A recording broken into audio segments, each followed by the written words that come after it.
Rentable, fiable, innovant. Avec eux, ça risque de fluctuer. Mais soyez rassurés, vous serez en croissance sur le marché. Francis Gosselin, Philippe Richard Bertrand. L'économie, c'est sérieux. Mais prends pas ça pour du cash. Bienvenue dans ce nouvel épisode. On va faire un petit revue de l'actualité. Hey, on tient à mentionner aux gens qui nous écoutent en ce moment qu'on enregistre mardi, la journée de l'élection, et que vous allez écouter ça. On n'a pas les résultats. Alors, si vous nous écoutez en fin de semaine, c'est pas parce qu'on est des taouins qui n'ont pas écouté l'actualité, c'est qu'on a enregistré mardi la journée des élections américaines. Mais qu'est-ce qui a retenu ton attention dans l'actualité? Plusieurs affaires. Je commence peut-être avec deux nouvelles back-to-back, Phil, mais il y a déjà la situation financière des propriétaires d'habitation qui se détériore encore. On a vu une augmentation de 61 % du nombre de saisies de justice sur des propriétés, donc des gens qui sont plus capables d'assumer les paiements. 1 million de prêts hypothécaires à renouveler. Oui, bon, ceci dit, la bonne nouvelle, Phil, c'est qu'au Québec, au Canada, pardon, on est à 0,2 % de l'ensemble des prêts, là, donc 2 pour 1000. OK, je comprends. Aux États-Unis, c'est 0,7, là, fait que c'est presque 4 fois plus, puis en Grande-Bretagne, c'est 1,5 % là, fait que tu comprends que ça va, là. Tu comprends? C'est pas bon. Ouais. Ça a beaucoup augmenté, presque doublé, mais encore une fois, ça va bien. Dans le même ordre d'idée, il y a une augmentation aussi des défauts de paiement dans les prêts auto. Ça, c'est un peu moins grave, j'ai envie de dire, parce que la propriété, bon, on habite dedans. La voiture, on peut toujours s'acheter une minute, mais ça reste que c'est un problème là, qui est récurrent puis qui est en forte augmentation. Il y a à peu près 2,42 %, à peu près exactement 2,42 % des prêts auto qui étaient en déficit là, ou en défaut de paiement. C'est une augmentation quand même assez importante par rapport aux années précédentes. Pierre-Carl Pellado, notre grand patron ultime, se paye Chrono Aviation. Oui. Contre Luc Poirier, apparemment, qui était dans la game aussi. Mais regarde, c'est toujours le fun de voir quand même. Là, Chrono Aviation, by the way, moi, je les ai déjà utilisés dans le passé. C'est une superbe compagnie d'aviation qui a peut-être vu un peu trop grand. C'est un charter. C'est ça. Donc, tu peux noliser un avion puis dire, je vais aller à Bécomo. Ils vont te charger, je sais pas, 10 000 $, puis tu mets 10 Mais il s'était construit un énorme terminal, si on veut, à l'aéroport Saint-Hubert. Puis c'est un peu ça qui a amené à l'ordre. Il était en faillite. Oui, c'est ça. Ah oui, OK, je savais pas, j'avais pas suivi cette là. Fait que ça, il t'aurait été racheté comme ce qui restait essentiellement par Pierre-Carl Pellado. Pierre-Carl Pellado a travaillé une entreprise qui s'appelle Starlink. Il voulait donc pas s'acheter de jet, donc c'est acheter tous les jets, c'est ça? peut-être. La Caisse de dépôt est poursuivie, Phil, là, elle n'est pas directement poursuivie, pardon. Elle a investi dans des banques qataris qui sont poursuivies pour terrorisme. Il y a 9 hommes d'affaires syriens qui habitent en Angleterre qui ont déposé des accusations, qui ont déposé une plainte, pardon, qui pourrait mener à des accusations contre donc 3 banques qataris, donc au Qatar, et la Caisse de dépôt et placement est investisseur là-dedans à hauteur d'un peu plus de 60 millions de dollars canadiens.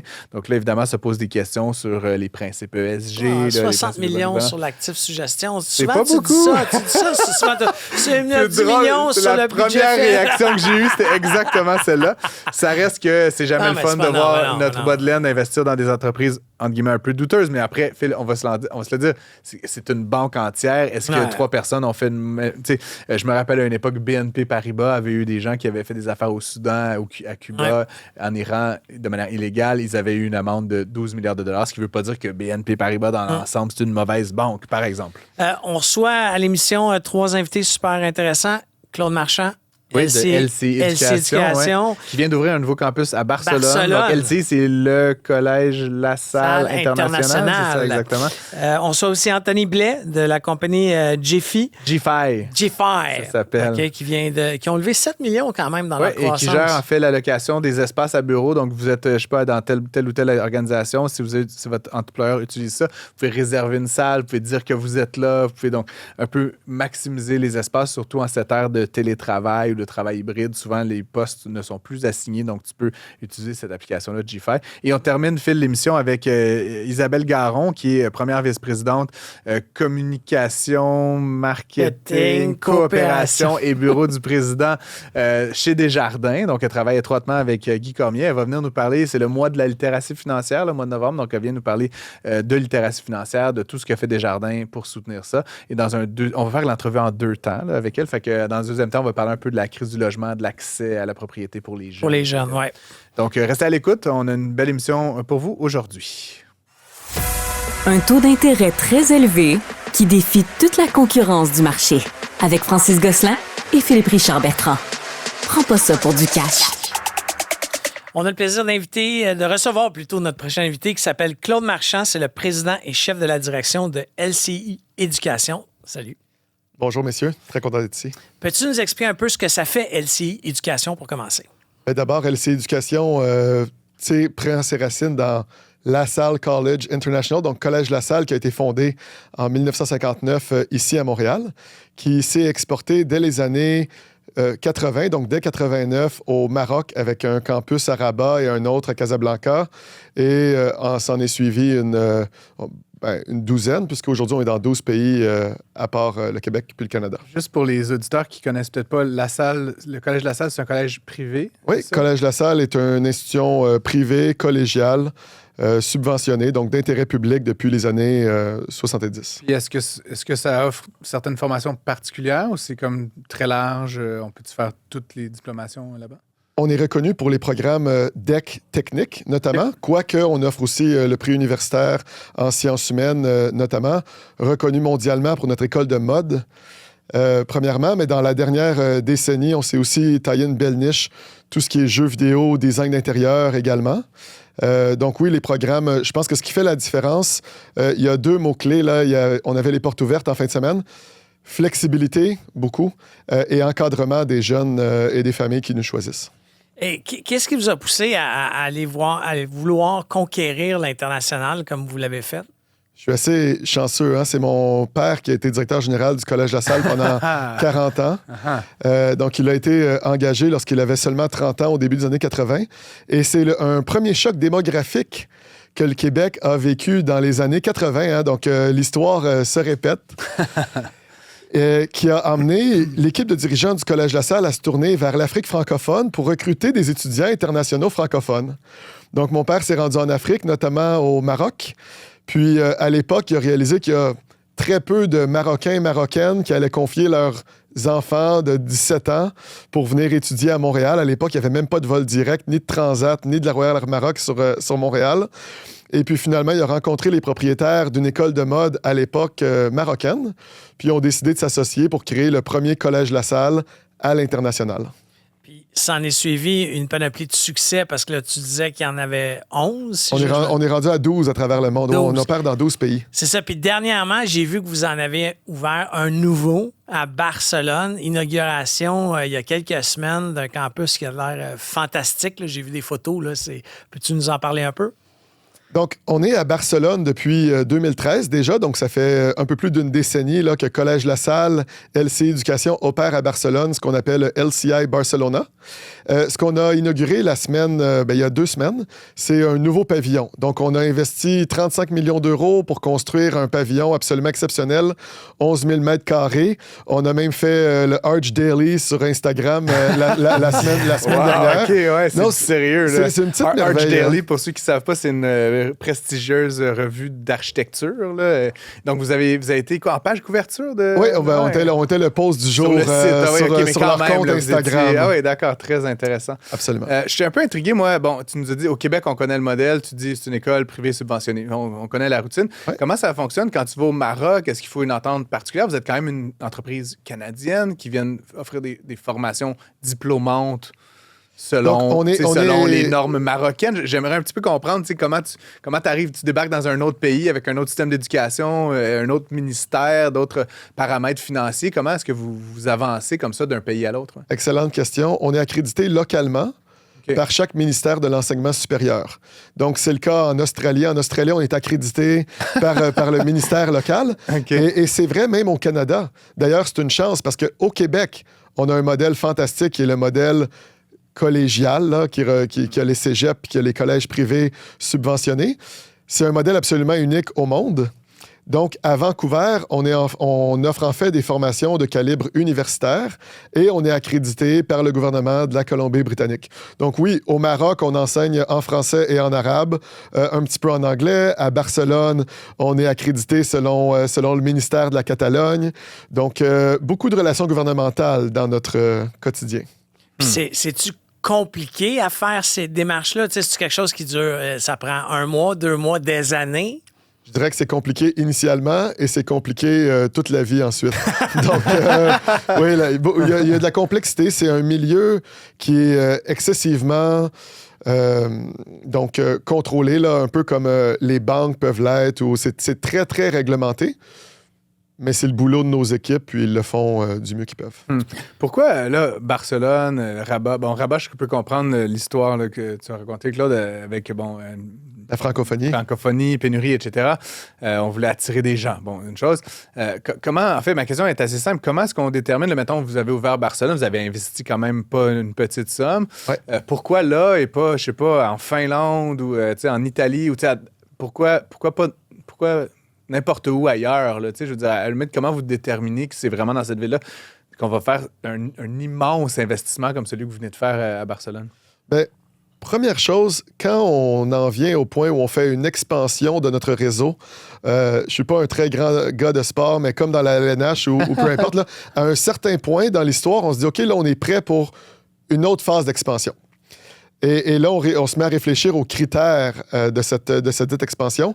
Et il y a 15 ans, lorsqu'on était prêt à une nouvelle phase d'expansion, on s'est dit qu'on voulait absolument avoir un pied à terre en Europe parce qu'on n'avait aucune présence européenne.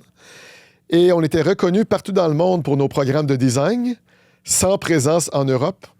Donc, on se disait, une présence en Europe nous permettrait de mieux connecter avec les entreprises du secteur et développer des opportunités pour les jeunes montréalais, vancouverois, en fait, les jeunes qui font déjà confiance à nos institutions. On va pouvoir développer des opportunités pour eux et les mettre en relation. Donc, le premier filtre, c'est fait au niveau de, si on veut être reconnu mondialement en design, il faut être en Europe. Puis ensuite, comme Québécois, on s'est dit, ouais, aller ouvrir une école de mode à Paris comme Québécois, là, ça serait peut-être pas extraordinaire. On a regardé Londres, on a regardé Milan. Ce sont aussi des grandes métropoles de la mode internationale. C'est des grandes métropoles, comme New York. Mais Montréal est plutôt une ville challenger. Puis on pourrait y revenir, c'est ce qui fait notre force, je pense, au niveau de la culture. Et finalement, c'est par chance, il y a beaucoup de chance en affaires aussi, là, du travail, mais aussi de la chance. La première école de mode en Espagne, qui va célébrer ses 100 ans dans 4 ans, nous a approchés et on dit, on a besoin d'investisseurs, on adore votre principe, votre concept. Pourquoi est-ce qu'on ne travaillerait pas ensemble pour emmener l'école de mode à une autre étape? Donc, on a répondu à l'appel et on a investi avec l'équipe de gestion de cette première école de mode en Espagne. Puis, voici... je parlais avec ma directrice d'Espagne juste avant d'entrer en entrevue. Puis, on a multiplié par 10 les revenus de l'école en 10 ans. C'est quand même intéressant. Je m'intéresse, veux pas, à un peu ce qui s'est passé avec la pandémie. Parce que la pandémie est venue chambouler un peu ce qu'on a connu. L'éducation de façon générale. Mais est-ce que ça l'a transformé votre modèle ou vous êtes revenu au modèle pré-pandémique?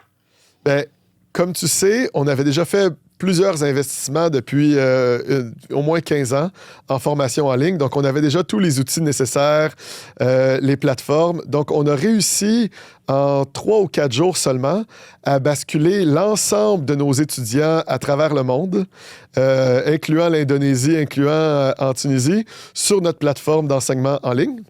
Ce qui a donné un beaucoup plus grand sentiment d'appartenance à nos enseignants et nos étudiants partout dans le monde. Donc, ça a vraiment été... Donc, finalement, nos investissements en formation en ligne pendant une quinzaine d'années ont payé subitement. Je dirais que le modèle n'a pas beaucoup évolué ensuite. Là, je dirais qu'on était déjà dans du hybride avant la pandémie. La pandémie, chez nous, a accéléré, je pense, l'adhésion à ce concept-là au niveau des humains. Puis en ressortant de la pandémie, ben, c'était un peu l'avantage d'un collège privé comme le nôtre. On s'est dit, on ne revient pas en arrière. On continue à avancer ensemble. Puis d'ailleurs, nos enseignants ont signé une convention collective absolument avant-gardiste il y a 3 ans, qui était la première à enchasser le concept de la formation en ligne dans la province. Vraiment intéressant. Ouais, ça, c'est super intéressant. Tu devrais peut-être donner des trucs à notre ministre de l'Éducation, à ce niveau-là. Peut-être en conclusion, Claude, prochaines étapes, prochaines villes, je ne veux pas avoir tous les secrets, mais avez-vous déjà d'autres? J'imagine que oui. Là, à 12, vous devez en avoir 2-3 coups d'avance, j'imagine, mais qu'est-ce qu'il y a dans ta boule de cristal pour LCI dans les prochaines années? Ben, je vous ai dit, il arrive un moment où on vise une phase d'expansion. Présentement, on travaille notre plan 2025-2030. On vient d'inaugurer notre nouveau pavillon à Barcelone. On va inaugurer au mois de mars essentiellement la même chose à Vancouver. Okay. Donc ça, c'est la prochaine grande annonce, un très, très beau campus centre-ville de Vancouver. Ensuite, je vois que d'ici 2030, il n'y aura pas une autre expansion marquée. On veut vraiment faire profiter à l'ensemble de nos 25 000 étudiants dans le réseau, finalement, des retombées de ces nouvelles installations-là. En mobilité étudiante, on a mis en place, il y a quelques semaines, dans la foulée de l'inauguration à Barcelone, un programme de bourse. On va offrir chaque année à 20 jeunes Québécois, Québécoises d'aller étudier 100% gratuitement à Barcelone. Donc, on va être un peu plus obsédé dans les 5 prochaines années à faire rouler le modèle, permettre à nos jeunes cette mobilité longue ou courte, puis, mais certainement qu'à un certain point, on aura les yeux sur une autre expansion du réseau. Il faudra te réinviter à l'émission, n'est-ce pas, Philippe? Avec plaisir. On voulait remercier Claude. Merci d'avoir été là de LCI Éducation. On invite bien entendu les auditeurs à aller voir les différents parcours que LCI Éducation offre. Et les différents campus. Et les campus. Maintenant, il y aura de la mobilité entre les campus. Puis ça, c'est extraordinaire. Moi, je l'ai fait à l'université. Toi aussi, on s'est expatriés quelques mois, quelques sessions. Puis c'est toujours bon de revenir après ça chez soi. Ça forme la jeunesse, les voyages, paraît-il. Il y a un livre très connu sur les regrets. Et semble-t-il qu'un des plus grands regrets qu'on peut avoir dans la vie, c'est de ne pas faire pas d'avoir une expérience d'études à l'international. Bon, écoute, ne regrettez rien, chers auditeurs, et suivez le maître Claude Marchand. Merci. Merci. Francis Gosselin, Philippe Richard Bertrand. Le seul duo qui vous redonne vraiment la monnaie de votre pièce. Depuis la pandémie, Phil, le marché de l'immobilier commercial est quand même un peu perturbé, on pourrait dire ça comme ça. A changé. Il y a quelque chose qui a changé, je pense. Une hypothèse. Oui. D'accord. Et beaucoup de choses qui ont changé. Beaucoup de choses ont changé. L'immobilier commercial a changé. Et donc, dans l'immobilier commercial, il y a notamment la notion de comment on utilise des espaces qui sont à disposition dans les entreprises, dans les institutions, etc. On en parle avec Anthony Blais, qui est de chez GPhy, G-P-H-Y, c'est ça? Exactement. Qui a développé une solution qui s'appelle Elia. C'est ça? Exact. Et donc, Anthony, déjà, peux-tu nous parler un petit peu de ce que vous faites puis comment vous est venue l'idée? C'est quand même assez niche, a priori, mon impression. Assez niche comme solution. Comment vous est venue l'idée de développer ça ensemble? Oui, en fait, on a vu avec la pandémie que le retour au travail serait jamais le même. Là. Il y avait déjà quelque chose qui avait commencé, qui était tout ce qu'on parlait du travail hybride, d'avoir des postes qui sont non attitrés dans les entreprises. Fait que c'est quelque chose qui avait déjà commencé avant la pandémie, mais la pandémie a vraiment accéléré ce mouvement-là. Les entreprises se sont rendues compte que d'avoir des serveurs on-prem chez eux, c'était pas tout le temps la bonne idée, parce que s'il arrive des imprévus comme une COVID, que tout le monde doit se ramasser à la maison, en fait, il fallait s'adapter. Donc, puis les gens ont réalisé aussi que la flexibilité du travail hybride, c'était bien à donner aux entreprises. Donc, on s'est dit à l'époque que comme la façon de travailler allait changer, mais ça prendrait des outils pour s'adapter à cette façon de travailler-là. Puis c'est de là que l'idée de lancer notre plateforme Elia. Et donc, Elia, c'est une solution que vous offrez essentiellement aux propriétaires d'immeubles ou aux locataires des immeubles? Nous, vraiment, ça dépend. Il y a certaines entreprises qui sont propriétaires de leur propre immeuble, mais nous, on vend vraiment à l'entreprise qui utilise... Qui occupe l'espace. Exact. Tu ne vas pas nécessairement avoir le grand propriétaire foncier de la place Ville-Marie. Là, c'est comme étage par étage, là, si on peut dire ça comme ça. Exactement. Très bien. Et donc, comment ça fonctionne? Oui, en fait, dans le fond, nous, c'est une plateforme SaaS, là, donc c'est un logiciel que tu peux accéder par le web. Téléphone, une app mobile, donc qui permet vraiment aux gestionnaires d'espaces de travail d'avoir de la donnée sur l'utilisation de leurs espaces de travail, puis qui permet aussi aux employés de facilement trouver un espace adéquat pour travailler, que ce soit une salle de rencontre, un bureau, un parking. Donc, ça vient vraiment améliorer l'expérience employée. Puis dans les cas où tu n'as plus de bureau qui est attitré à toi, la pire chose que tu veux faire, c'est arriver au bureau puis pas avoir un poste pour bien travailler. Donc, avec notre plateforme, c'est super facile. Tu es capable de voir sur toute la plateforme est basée sur une version numérique de ton espace de travail. Donc, tu vois un plan interactif, tu peux voir ce qui est disponible en temps réel. Est-ce que tu vois aussi qui est au bureau?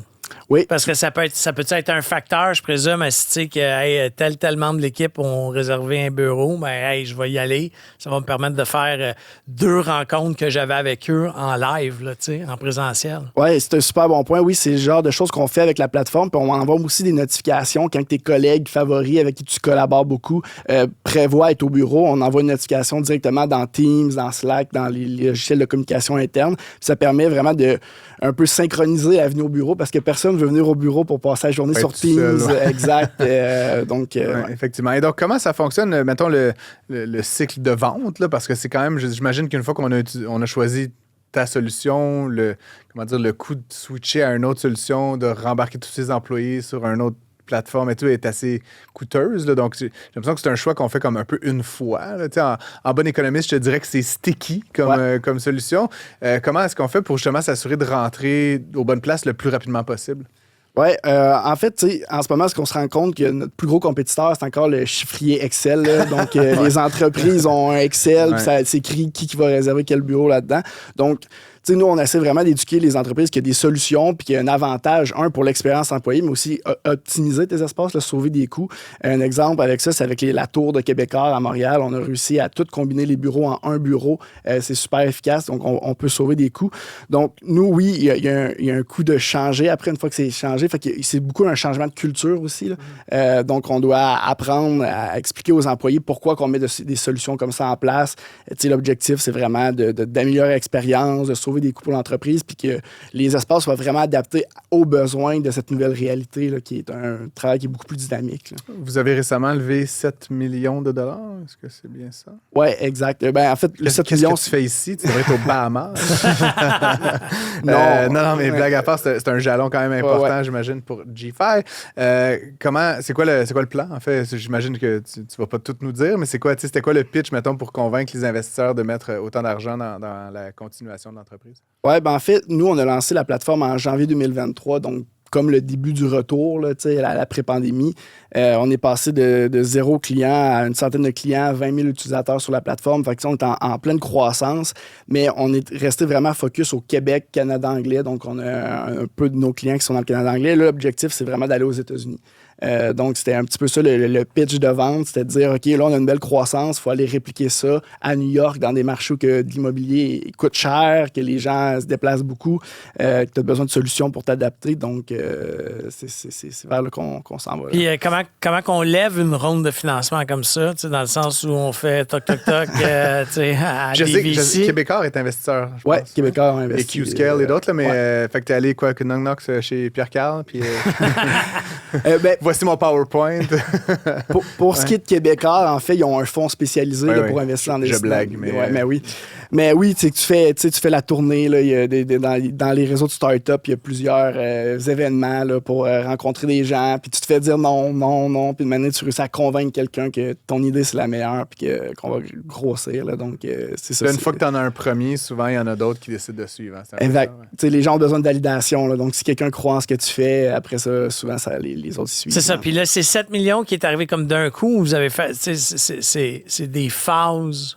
Oui, en fait, c'est ça. Le 7 millions, c'est tout ce qu'on a levé depuis le début du lancement du produit en janvier 2023. Là. Donc, ça a été comme 2 rondes là, qui ont été levées. Là. La dernière amène ça à 7 millions, là, la totalité. Ouais. Puis des investisseurs comme ça, là, j'en mentionnais 2, il y en a peut-être d'autres que j'ai pas mentionnés, mais des Québécois, des Qscale, est-ce qu'ils vous aident dans votre développement? Je veux dire, une fois qu'ils ont mis l'argent, là, c'est quand même des gros noms, des gens qui ont des très bons réseaux, j'imagine. Est-ce qu'ils participent à la poursuite de votre aventure et à la croissance de l'entreprise? Oui, juste pour spécifier, le Qscale n'a pas investi, là, c'est vraiment les entrepreneurs qui ont fondé Qscale. Donc, c'est pas l'entreprise, c'est vraiment juste pour pour spécifier. Je suis corrigé. Non, mais c'est important, là, je pense, là, de faire la Mais ces différence. gars-là, justement, qui décident de te faire un chèque de, je sais pas, 100 000 plus quelques 100 000, est-ce qu'ils sont là? Est-ce qu'ils sont disponibles? Est-ce qu'ils appuient l'entreprise? Oui, vraiment, vraiment. Puis tu sais, c'est ça l'objectif aussi, c'est oui, lever de l'argent, mais aussi c'est aller chercher de l'expertise des gens qui ont déjà passé par le genre de croissance qu'on veut aller chercher. Donc, ils nous mettent en contact avec leur réseau et tout ça. Ça permet vraiment de bien s'entourer puis de ne pas faire, d'éviter peut-être des erreurs là, qu'on pourrait faire dans cette Fait que là, tu disais, vous avez 20 000 utilisateurs, là, puis c'est une métrique, j'imagine, que vous suivez. Ouais. Là, finalement, tu peux signer des clients, mais s'ils ont 5 employés, c'est comme peut-être moins intéressant que s'ils en ont 10 000, j'imagine. C'est quoi l'objectif ou c'est quoi votre destination, mettons, là, dans 1 an, 5 ans? Oui, on veut en fait on veut atteindre 100 000 utilisateurs là, d'ici 3 ans.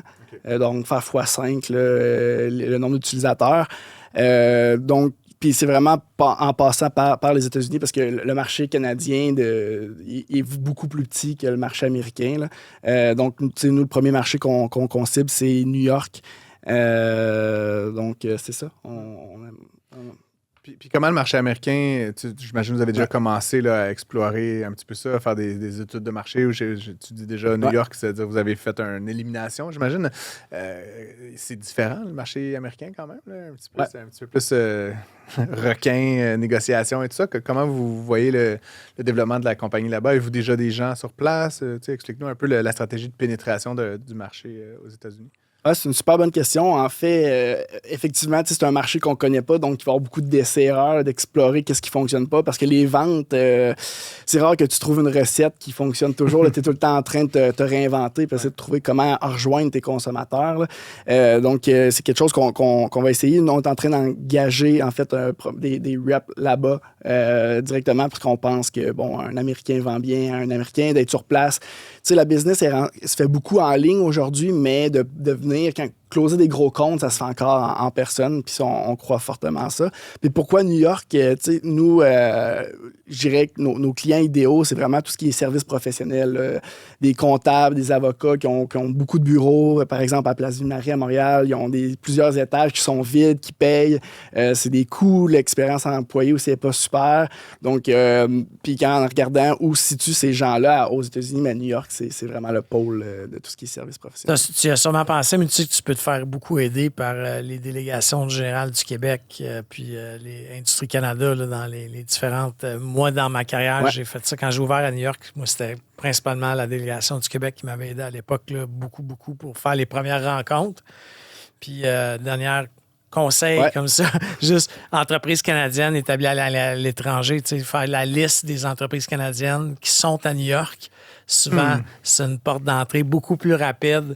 Moi, je suis en train de faire la même stratégie dans ma propre entreprise, mais avec juste l'Ontario, où est-ce qu'on cible des entreprises québécoises qui ont des opérations en Ontario avant d'aller faire toc-toc-toc chez quelqu'un où tu n'as aucun brand awareness. Ouais. Mais c'est des idées comme ça. Ouais. Nous, on utilise beaucoup le concept de les compétiteurs, là, quand tu rentres chez un de nos clients, puis qu'on les appelle... Du FOMO, là. Exact. Si la compétition l'utilise, tu passes à côté de quelque chose. Là, mais oui, effectivement, le travail des Canadiens. Très intéressant. Puis pour la petite histoire, Phil, entre mes 2 années de maîtrise, j'ai été stagiaire au Consulat du Canada à New York et je faisais précisément de l'accompagnement. Ben, j'avais, je sais pas, là, 20 quelques années, là, mais à la hauteur de mes compétences... c'est ça. À la hauteur, j'accompagnais des entreprises qui venaient s'installer. Je réitère là, que c'est un beau tuyau. Fait qu'écoute, c'est très intéressant. Dernière question. Bon, le marché de l'immobilier commercial, je l'ai dit, bon, est un peu en valse, on va dire ça comme ça. On ne sait pas exactement où ça va atterrir. Est-ce que, tu sais, on monte d'un niveau, là. Est-ce que ça te fait peur? Tu sais, qu'éventuellement, les valeurs immobilières chutent, que les centres-villes se dévitalisent. Je veux dire, c'est un peu business, mais c'est aussi un peu... j'interpelle ton expertise quand même de ce secteur-là. Comment tu vois ça?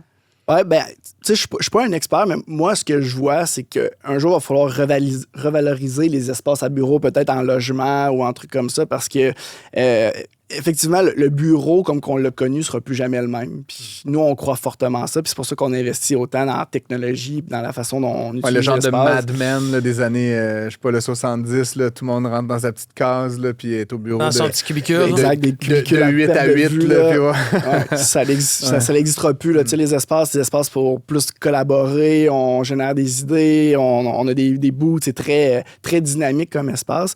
Puis ça fait en sorte que tu as besoin de moins de pieds carrés. Fait que les entreprises vont réduire. Fait qu'il va y avoir des espaces qui sont libres. Je pense que les promoteurs immobiliers, il faut qu'ils réfléchissent à qu'est-ce qu'on fait après avec ces... Fait que dans le fond, pour toi, que ça aille bien ou que ça aille mal, il y a quand même la valeur que tu peux apporter là, à cette industrie-là, puis à l'utilisation justement des pieds carrés qui va y avoir dans les centres-villes. Ils vont rester, là, quoi qu'il advienne. Là, ils vont encore avoir des pieds carrés à louer puis à occuper. Oui, nous, on ne croit pas que ça va s'en aller 100% en remote. On ne croit pas à ce mode-là. Et on croit vraiment que ça va être un mode qui va être hybride et que les entreprises vont avoir besoin de solutions pour faciliter leur gestion parce que ça va être de plus en plus complexe puis le fichier Excel ne suffit pas.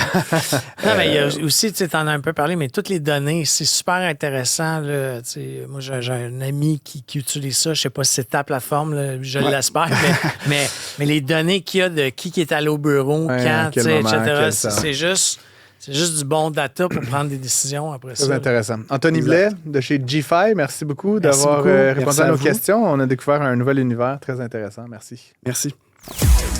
Pour obtenir une réponse à vos questions, écrivez à Francis et Philippe à l'adresse studio@commercial-cube.radio. C'est le mois de la littératie financière, imaginez-vous donc, et je souhaitais qu'on en parle, Phil, parce que c'est un sujet qui me tient beaucoup à cœur, et en l'occurrence, on a sollicité et obtenu un oui. Je suis ravi d'accueillir Isabelle Garon, qui est première vice-présidente marketing, communication, coopération et bureau du président chez Desjardins. Bonjour Isabelle. Oui, bonjour Francis. Bienvenue en studio. Littératie financière, déjà, j'aurais envie de te poser une question. C'est pas un piège, mais c'est quoi la littératie financière? Peut-être pour Desjardins, pour Isabelle Garon, qu'est-ce que ça représente exactement? Oui, la littératie financière pour Desjardins, hein, je vais parler pour Desjardins, c'est la capacité des gens à bien comprendre leurs finances, les éléments financiers pour être capable après ça de bien les gérer, puis de prendre des décisions éclairées. Fait que c'est vraiment d'aller chercher une bonne connaissance. Pas de devenir des experts, mais la littératie, c'est est-ce que je comprends les revenus, les dépenses, le crédit, tout ce qui est associé à mon revenu. Est-ce que je comprends bien? Est-ce que je suis capable de bien le gérer? Puis après ça, est-ce que je suis capable de prendre des bonnes décisions en lien avec... Et on suppose qu'on fait donc ce mois de la littératie financière parce qu'à quelque part, on juge qu'il y a un problème, là, puis peut-être pas de problème, mais il y a un déficit de littératie en termes de finances au Québec, au Canada. Est-ce que vous en identifiez certains défis spécifiques chez Desjardins? Est-ce qu'il y a des types de clientèle ou des types de connaissances? Comment vous voyez ça? Où est-ce qu'il faudrait intervenir le plus, selon toi? Ben, c'est sûr, les jeunes. Hein, les jeunes ont besoin d'aide. Les jeunes ont besoin d'accompagnement. Ils nous le disent aussi de façon très ouverte et très humble. On a besoin d'aide, on a besoin de mieux comprendre. Il y a même un jeune de 23, 24 ans qui m'avait dit « Si je l'avais su plus jeune. » Ça m'a fait rire, là, mais il aurait mieux placé ses sous. Mais effectivement, il y a une lacune au Québec sur l'éducation financière. Fait que puis aujourd'hui, ils commencent de plus en plus jeunes. Hein, à 12 ans, 13 ans, 14 ans, sont sur le marché du travail, gagnent quand même des bons revenus. Accès à la carte de débit, évidemment, puis un petit peu plus vieux, à la carte de crédit. Comment je la gère, ma carte de crédit? C'est pas juste une petite carte de plastique que je fais juste monter de l'argent dessus. Là. Il faut que je la rembourse, il faut que je comprenne ces notions-là, puis de l'implication aussi. C'est sûr que moi j'ai deux jeunes enfants. Ben, jeunes, j'en ai un de 19 ans, un de 15 ans. Plus des 24 que des deux. C'est ça, mais qui sont clients en plus chez Desjardins. Parce qu'on dit membres, Ils sont membres, excusez. Mais ce que j'ai aimé, moi, du mouvement, c'est qu'il y a comme une genre de prise en charge de leur part. Tu sais, moi, je leur ai forcé une première rencontre avec leur conseiller financier de chez Desjardins. Ouais. Parce que je me suis dit, papa dit quelque chose, ça n'a pas la même connotation. Moi, je disais, quand tu gagnes ton petit revenu, prends 20 puis place-la à quelque part. Ça n'a jamais fonctionné, mais avec un conseiller chez Desjardins, mon fils s'est ouvert son CELIAP. tout seul. L'IAP, ouais, tout carrément, seul. ouais, mon Dieu. Je capotais ma vie. Tu sais, dans le sens où j'étais content. Non, mais c'est parce que c'est super important. Puis, je sais pas, tu vas arriver là, mais quand tu vas voir l'éducation qu'ils ont au secondaire, puis je veux pas casser du sucre sur personne, là, mais tu sais, je capotais, là, c'est sur ce qui, pas dans le bon sens, sur ce qu'ils leur ont appris pour gérer un budget, là. Alors, tu sais, c'est comme si quand ils sortent de l'école, je suis pas sûr qu'ils ont les connaissances, du moins du secondaire, qui ont les connaissances. Je suis d'accord. Je suis d'accord, on a une lacune. Puis on travaille quand même avec le gouvernement. On essaie de voir. Je m'explique mal cette lacune-là. Puis encore une fois, comme Philippe, pas dans l'idée de casser du sucre sur le dos des professeurs ou du ministère, mais comment c'est possible en 2024? Tu sais, je veux dire, il me semble que ça fait 20 ans qu'on dit qu'il y a une lacune de l'enseignement financier, économique au secondaire, notamment. On t'a invité pour nous dire ce qu'il en était. Je ne sais pas si c'est ton expertise, Isabelle, mais quel est ton point de vue, disons, là-dessus? Ben, mon point de vue, c'est, je pense qu'effectivement, il faudrait qu'on ait peut-être un peu plus d'éducation financière, mais je sais que ça a été réintroduit dans les écoles. Fait que je pense qu'il y a quand même un premier pas qui est fait. Mais ceci dit, effectivement, je ne me prononcerai pas sur le gouvernement et les actions, mais ça prend aussi des entreprises, des organisations, comme Desjardins. C'est notre mission. En fait, on en parlera peut-être tantôt, là, mais 1907, là, l'éducation financière chez Desjardins. Non, mais moi, j'ai ouvert mon premier compte chez Desjardins parce que je me rappelle plus à quel âge, mais il y a quelqu'un qui était venu dans la classe. Tu sais, j'ai 48 ans. Là. Il y a quelqu'un qui est venu dans la classe, mais j'ai comme l'impression que c'était une tirelire. En tout cas, c'est comme ça que ça fonctionnait. Il t'apprenait à ramasser des scènes, pour aller une fois par mois à la banque puis mettre ça dans ton petit compte de banque. Voilà. Mais juste ça, ça m'a appris que le niveau, tu sais, l'importance de l'épargne. Tu sais, c'est bon, comme vous avez dit, une carte de crédit et tout, mais il faut que tu payes à la fin du mois. C'est ça. C'est la notion que des fois, les gens, même les adultes, oublient ça des fois. Oui, tout à fait. Mon fils m'avait déjà dit, il voulait qu'on fasse une activité, puis j'avais dit, j'ai pas vraiment de sous, Maxime. Il avait dit, t'as une carte de plastique, maman. Fait que c'est plus difficile pour les jeunes. Effectivement, on avait nos sous, nos 5 sous, nos 10 sous, 25 sous. J'avais pas beaucoup plus que ça non plus à mettre dans ma petite enveloppe. Mais c'était tangible. Aujourd'hui, le défi supplémentaire pour nos jeunes, c'est intangible, c'est virtuel, cet argent. C'est ça aussi qui est un véritable enjeu. Isabelle, on a dématérialisé l'argent, là, de manière générale. Je me rappelle plus la dernière fois que j'ai payé en liquide où que ce soit. Là, et même quand on me l'exige, c'est source de frustration. Là, la voto, là, des affaires de non, mais, on a dématérialisé et j'ai le sentiment, la carte de plastique, mais aussi on voit toutes ces histoires de jeunes qui achètent pour des centaines de dollars dans Fortnite. Là, puis on perd un peu le sens physique de l'argent. Comment est-ce qu'on fait pour faire de la pédagogie financière quand l'argent n'est plus une chose, quand c'est juste un chiffre dans l'écran? Oui, en effet. Ouais. C'est une bonne question. Puis effectivement, c'est toute une autre pédagogie qu'il faut amener à nos jeunes. C'est sûr que, je lisais encore une étude, je pense que c'est Léger qui a publié une étude, puis les jeunes disent, je suis pas capable de me projeter. Demandez pas d'investir pour l'avenir. C'est quoi l'avenir à 14 ans? C'est quoi? C'est dans 2 ans, je vais m'acheter une mobilette, je vais aller en voyage, je vais m'acheter un skateboard. Mais c'est très court terme. Planifier pour sa retraite à 14 ans, ça veut rien dire, c'est flou. C'est vrai que c'est abstrait. C'est vraiment abstrait comme c'est complètement abstrait. Est-ce que c'est les moins à 48? Ben oui. Oui, quand tu as un payroll aux 2 semaines. Mais pour un jeune, je suis vraiment d'accord que... Tu sais, je pense que même quand ils commencent à travailler, là, plus c'est une expérience personnelle, mais... Tu sais, ils gagnent de l'argent, mais ils comprennent pas trop non plus. Tu sais, comme je me rappelle, la première paye de mon plus grand garçon n'avait pas compris qu'il allait avoir des retenues à la source. Tu sais, puis qu'il y a une partie de sa paye, là, d'y expliquer. C'est fâchant, ça, des retenues à la source. Non, mais, mon Dieu, si seulement il n'y en avait pas. Hey, papa, il y a quelqu'un qui m'a volé. Puis là, je disais, attends, c'était ça dans sa tête. Ah, bon. Il n'est pas libertarien un peu, ton fils? Je suis d'accord, mais comment ça que... Puis encore une fois, je ne casse pas du sucre. Blague. Je comprends pas comment on n'y a pas expliqué que quand tu vas toucher un salaire, il y a une différence entre le net et le brut. Il me semble que c'est la base, là. Oui, puis c'est ça qu'on fait chez nous, dans Desjardins. depuis 1907, Oui. mais encore aujourd'hui. Actualisé 2024, donc il n'y a plus de sous. Parlons-en justement. Là, bon, Desjardins a fait plein de choses. Là, j'ai vu des applications, etc. Puis c'est le mois de la littératie financière. Oui. Peut-être en quelques mots, Isabelle, qu'est-ce qui ressort là, parce que je pense que vous faites des centaines de choses. Je pense qu'il y a des caisses qui font des choses. C'est probablement faudrait plus qu'une émission pour faire la liste. Mais dis-nous en quelques mots, c'est quoi les 2-3 mesures phares là, que vous avez mises de l'avant ces dernières semaines? J'en dirais 4. Je commencerai à 5 ans. Moi, j'aime dire, Desjardins, c'est... Au début, je disais 0 100 ans, mais pas 0. 50, 100 ans, là, l'éducation financière, on couvre vraiment, on accompagne les membres dans leur parcours de vie. Fait que la caisse scolaire n'est pas nouvelle, hein, je l'ai dit, ça fait plusieurs fois, je l'ai dit, 1907, c'est Alphonse qui l'a parti, puis il l'a vraiment parti, Alphonse. Hein. Il a vraiment dit... c'est important. Alphonse Desjardins. Alphonse Desjardins. Pour ceux qui ont 15 ans et qui nous écoutent et qui ne savent pas de quel Alphonse on parle. C'est un bon point. Alphonse Desjardins, c'est important d'éduquer les jeunes à l'épargne pour qu'ils puissent mettre des sous de côté parce qu'en plus, Alphonse n'était pas nécessairement favorable au crédit. Fait que il fallait épargner. Mais la caisse scolaire, ce qu'on a fait, ce qui est nouveau depuis le début septembre, c'est virtuel, mobile.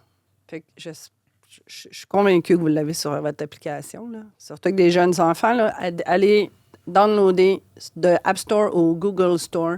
C'est une autre application que Accéder, là, si je comprends bien. C'est l'application Caisse scolaire. C'est vraiment le fun. On fait ça. On va le faire. Faites ça. Fait que première affaire. Live. 2. Deuxième affaire. Puis là, vous allez pouvoir, comme parents, suivre aussi ce que votre enfant fait. Fait que c'est plus juste, on leur met... Les écoles nous aident encore. Hein. C'est 1300 écoles. Les écoles sont encore super impliquées. Mais on le dit un peu tantôt aussi, le système scolaire aussi est surchargé. Fait qu'on ne veut pas nécessairement tout laisser sur le dos puis en rajouter. Mais fait que les parents aussi peuvent le faire. Ils vont accompagner. Vous allez voir, vous allez aider vos enfants à naviguer là-dedans. Puis il y a différents trucs. Comment je calcule les taxes? Parce que si je m'achète un chandail à 25, je ne sors pas 25 quand tu arrives. Il ne sera pas à 25. Il va être à 25 plus taxes. Fait qu'il y a différentes notions qui sont enseignées pour vraiment les plus jeunes. Un peu plus vieux, Mes finances, mes choix aussi. Super programme que c'est Desjardins qui est en arrière, mais qui est donné par des collaborateurs de les ACF, les Carrefour Jeunesse Emploi aussi, qui donnent partout au Québec, en Ontario. Et ça aussi, on l'a modernisé. Donc, au début, on était juste des cours en classe, là, plus de la formation magistrale. Là, on sait que c'est moins populaire. On a rendu la majorité de nos modules en ligne. On a raccourci aussi. On a raccourci un peu, mais ça couvre vraiment la vie, la vraie vie. C'est de la formation. C'est de la formation. Okay. Après c'est ça qu'on a besoin. C'est ça qu'on a besoin. Après ça, un autre élément aussi qu'on a, c'est Alvi. Ça, je l'ai vu apparaître sur mon application de Desjardins. Donc, Alvi, ce qu'elle va vous dire, je ne sais pas ce qu'elle vous a dit en apparaissant.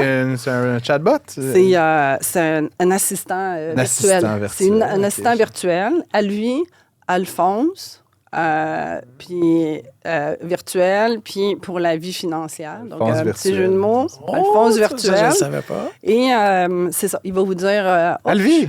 Francis, vous avez dépensé... C'est là tous les jours. Voilà. J'ai jamais vu qu'il y avait ça, mais c'est là, évidemment. OK, Alvi. Et ce n'est que jeune le début. Femme, si je comprends bien. Jeune femme qui vous pousse des trucs, des astuces. Hein, elle trouve que mes dépenses ont augmenté en novembre. Voilà. J'ai des petites nouvelles pour elle. C'est ça.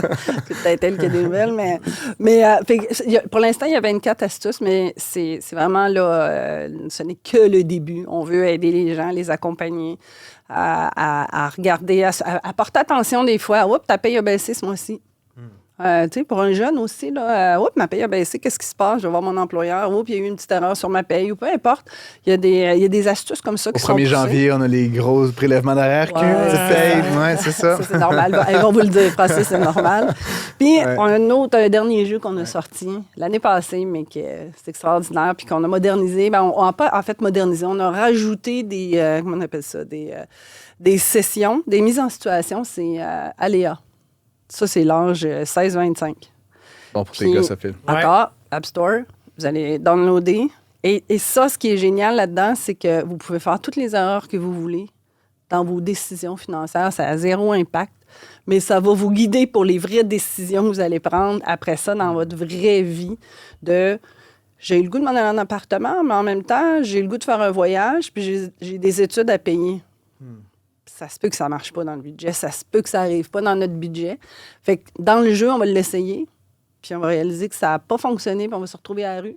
Mais dans la vraie vie, ça va nous aider à prendre les bonnes décisions. Fait que c'est vraiment un jeu de simulation, c'est fictif à 100%. Très intéressant. Isabelle, je te propose, on va prendre une petite pause. On va revenir après. Puis j'ai des questions spécifiques là, par rapport à Desjardins, puis les mesures, puis tout ça. Fait qu'on revient dans un instant. Restez à l'écoute, mesdames et messieurs. On revient avec Isabelle Garon dans un instant. Un flux sans interférence. Pour une écoute plus que rentable. Prends pas ça pour du cash. On est toujours avec Isabelle Garon, qui est première vice-présidente marketing, communication, coopération et bureau du président chez Desjardins. Bonjour Isabelle. Récemment, Guy Cormier, le chef, le grand chef de chez Desjardins, a fait une sortie pour dénoncer la situation du logement au pays, mais en fait au Québec probablement, mais en fait au pays. Il a dit il est temps que ça devienne une préoccupation sociale. Puis là, ce qu'il évoquait notamment, c'est qu'il y a un enjeu d'équité intergénérationnelle. On sait que le prix des logements a beaucoup augmenté ces dernières années, de sorte que les jeunes, puis on le sait ici là, à Cube, les jeunes, ils nous disent tous je rêve de m'acheter un petit condo, mais c'est plus vraiment un rêve qui est possible. J'aimerais un peu t'entendre là-dessus, parce que là, on parle de littératie financière. Puis j'ai le sentiment que face à ce qui est un des plus gros investissements qu'on va faire dans nos vies, la propriété, il y a beaucoup de jeunes carrément qui baissent les bras, puis carrément, des fois, j'ai l'impression qu'ils se désintéressent des finances à cause de ça. Est-ce que c'est un diagnostic que tu partages? Est-ce que vous positionnez un petit peu là-dessus chez Desjardins par rapport à ce qui est finalement, effectivement, un peu comme une crise là, qu'on vit actuellement? Oui, absolument. Bien, est-ce que je sens que les jeunes se désintéressent de la finance à cause de ça? Je n'ai pas fait ce lien-là, mais définitivement, les jeunes nous disent... c'est pas à 24, 25, 26, 29 que je vais m'acheter ma maison ou mon condo. Je ne serai pas capable. Ça va être vraiment plus tard. Ouais. Fait que ça, les jeunes font le constat. Par contre, les études nous démontrent que le rêve est encore là, d'accéder à la propriété. Mais les jeunes sont conscients que ça ne sera peut-être pas à 25 ans, ça va peut-être être plus à 35 ans. Parce que il y a un bout sur lequel on n'a pas de contrôle, qui est le coût des loyers, qui diminue pas. Hein, on l'a vu, là, le coût des propriétés ne diminue pas. Puis le coût des loyers, malheureusement, non plus diminue pas. C'est sûr qu'on est hyper impliqué dans le logement abordable.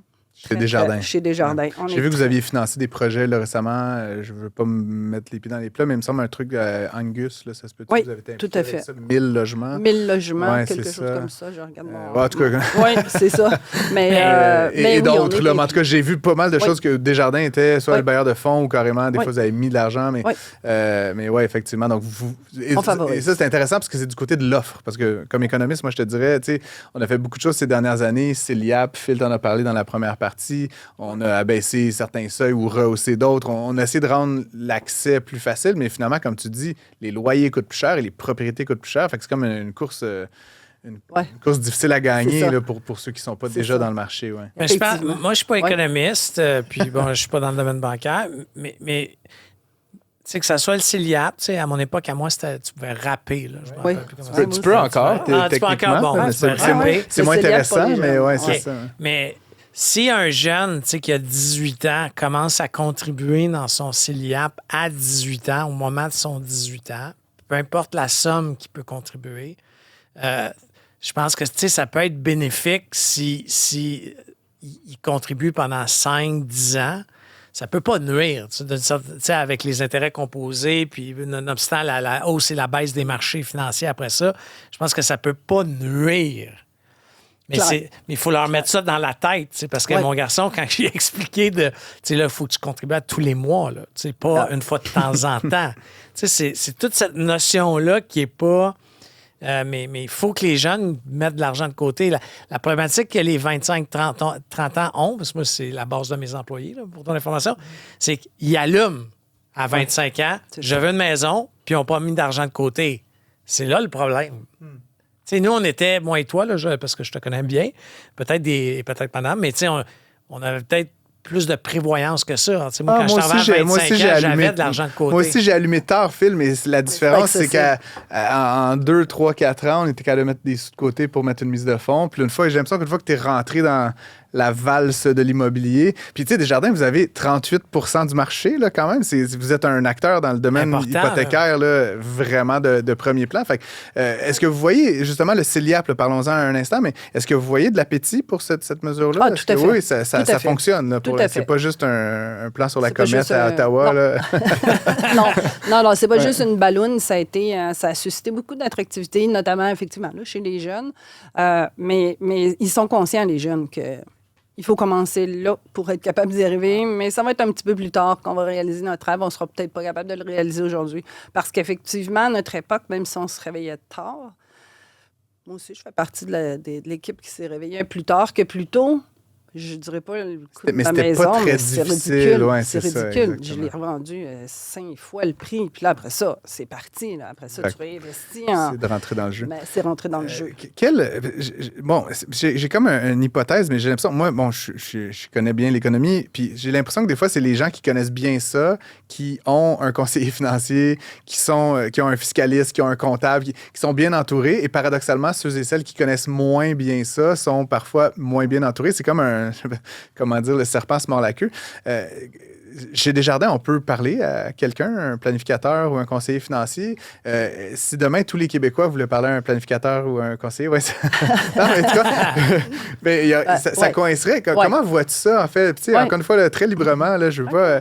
Mais on voudrait que tout le monde ait son conseiller, mais de la même façon qu'on voudrait que tout le monde ait son médecin de famille. Là, il y a un enjeu d'offre et de demande, là aussi, j'ai l'impression. Oui, c'est ça. Avec 4,5 millions de membres, là, ça serait difficile que... Vous n'avez pas 400 000 conseillers qui attendent dans leur bureau en se tournant les pouces que quelqu'un vienne les voir. C'est ça. Mais c'est pour ça qu'on développe des outils. Hein. C'est pour ça qu'on développe énormément sur le virtuel. Fait que ce soit des outils d'éducation financière, que ce soit Alvi, que ce soit aussi... Il y a plein de choses qui se font. On a un comité aviseur jeunesse chez Desjardins. Là. Puis les jeunes, ils veulent faire la grande majorité des choses en ligne. Sauf qu'à un certain moment, est-ce que je suis capable de basculer? Fait que, est-ce qu'ils basculent sur le chat?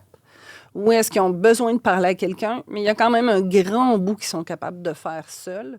Puis c'est ce qu'ils veulent aussi. Puis la beauté de la chose, c'est que les jeunes, puis ils leur disaient encore l'autre jour, c'est... je m'attends pas à parler à Francis à chaque fois que j'appelle chez Desjardins. Mais je m'attends à parler à quelqu'un. J'ai besoin de parler à quelqu'un, puis j'ai besoin que vous soyez disponible, puis j'ai besoin que vous répondiez à mes besoins. Fait que ça, effectivement... il y a différents... on est capable d'accompagner. On est capable de les accompagner, mais est-ce qu'on est capable de prendre par la main chaque jeune? On le fait différemment. On le fait notamment par la Caisse scolaire, Mes finances, mes choix, le Lab Finance, ces outils-là aussi qui sont en ligne, effectivement. D'un côté, je pense que quand tu démontres la volonté de vouloir commencer à mettre de l'argent de côté, c'est l'étape numéro 1. Si tu appelles en succursale, en caisse, là, ils te répondent vite, ils te trouvent quelqu'un vite. Moi, je l'ai fait avec mes 2 garçons, puis j'ai pas eu un rendez-vous dans 8 semaines. Là. J'ai eu un rendez-vous la semaine d'après. Mais après ça, je pense qu'il faut qu'ils vivent leur expérience eux-mêmes. Tu peux pas... Mais je voulais juste répondre à la disponibilité. Moi, je la trouve super présente, la disponibilité. Je disais pas que c'était pas le cas, mais je faisais un peu l'exercice intellectuel que oui, tout à fait. Il y a ce défi, évidemment. Peut-être en conclusion, Isabelle, bon, tu vas me dire que oui, mais est-ce qu'il y a raison d'être optimiste face à tout ça? Je veux dire, puis si oui... Pourquoi? Quelles sont les raisons d'un optimisme éventuel face à la littératie, l'accès? Est-ce que ça va bien aller, là, petit arc-en-ciel? Oui, c'est ça. On finit sur l'arc-en-ciel. On finit sur l'arc-en-ciel, mais je finirai quand même avec un oui. Oui, okay. Parce que rien de tel qu'une bonne crise, une bonne situation difficile comme une COVID, de l'inflation, pour saisir... Des taux d'intérêt élevés. Des taux d'intérêt élevés, des propriétés élevées, l'épicerie qui augmente pour saisir les gens, puis susciter de l'intérêt à « Oh, il faut que je me prenne en charge. » Là, il y a vraiment un défi. Fait qu'on le sent. L'intérêt pour la finance, l'intérêt pour mieux gérer mes finances, être capable de prendre des bonnes décisions. Ben, ils l'ont vécu. Hein. On a vécu la COVID, puis il y en a beaucoup qui ont vécu des moments difficiles. Fait Oui. Ben, tout à fait. Les gens veulent pas retourner là. Puis paradoxalement, puis ça, je vais finir là-dessus, mais je le raconte souvent en conférence. Tu sais, je suis quand même quelqu'un qui suit l'actualité économique. Tu sais, en littératie financière, je pense que je suis comme probablement un petit peu en avant de la parade, mais tu sais, moi, je me suis acheté une belle grande maison pour célébrer l'arrivée de mon premier fils en juillet 2022. Okay. Les taux étaient à 0,5 % et dans mon couple, je suis celui qui gère, qui prend un peu plus le lead sur les finances. Et donc, j'ai fait des Excel puis des scénarios. Puis j'ai dit à ma blonde que c'était probablement vraiment mieux. Et c'est toujours mieux de prendre un taux variable, n'est-ce pas, Isabelle? Donc, tu vois, même en forte littératie financière, ça ne nous prémunit pas contre faire des mauvaises décisions. Tu sais, fait que je milite encore. Mais tu l'as pris de façon éduquée. Éclairée, exactement. Voilà, et je ne le ferai plus jamais. Merci Isabelle Garon. Je rappelle que tu es première vice-présidente marketing, communication, je vais venir avec ça, coopération et bureau du président chez Desjardins. Merci d'être venu en studio. Merci de m'avoir accueilli. Agréable d'échanger avec toi. Nos salutations à Guy Cormier, qui termine son mandat au plus tard, en mars 2026. Oui, c'est ça. 26. 26. Ah, OK, bon. On a le temps de l'inviter. On a le temps de l'inviter 3-4 fois encore. Merci d'être venu avec nous. Puis on se reparle. Ça me fait plaisir. Bientôt. Merci de m'avoir reçu. Francis Gosselin et Philippe Richard-Bertrand remplissent vos poches sans vous les vider. Merci d'avoir été à l'écoute. On a eu de très beaux, très bons invités aujourd'hui. Si vous avez des questions pour eux, pour elles, ça va nous faire un plaisir de leur relayer. Si vous avez des recommandations d'invités qu'on pourrait inviter à l'émission, n'hésitez pas à nous écrire studio@cube.radio ou nous écrire, Philippe et moi, sur LinkedIn. Finalement, je pense que c'est le seul réseau commun qui nous reste. Je vous rappelle qu'on a enregistré l'émission avant d'avoir les résultats de l'élection américaine. Donc, désolé, on n'a pas parlé de politique américaine. Je vous promets que dans l'émission de la semaine prochaine, on va faire 2-3 topos là-dessus. Des invités aussi à ce sujet. Bref, merci d'être là. Comme toujours, Phil, un mot de la fin? On a bien hâte de vous écouter. Lancez-nous des commentaires. Il y a beaucoup de monde moi, qui ont commencé à m'écrire de dire hey, tel propos, je suis pas d'accord, je suis d'accord, etc. J'adore ça. C'est les gens qui sont dans mon camp, ça, finalement. Merci et à la semaine prochaine. Tous les épisodes de Prends pas ça pour du cash sont disponibles en podcast sur l'application et le site cube.ca.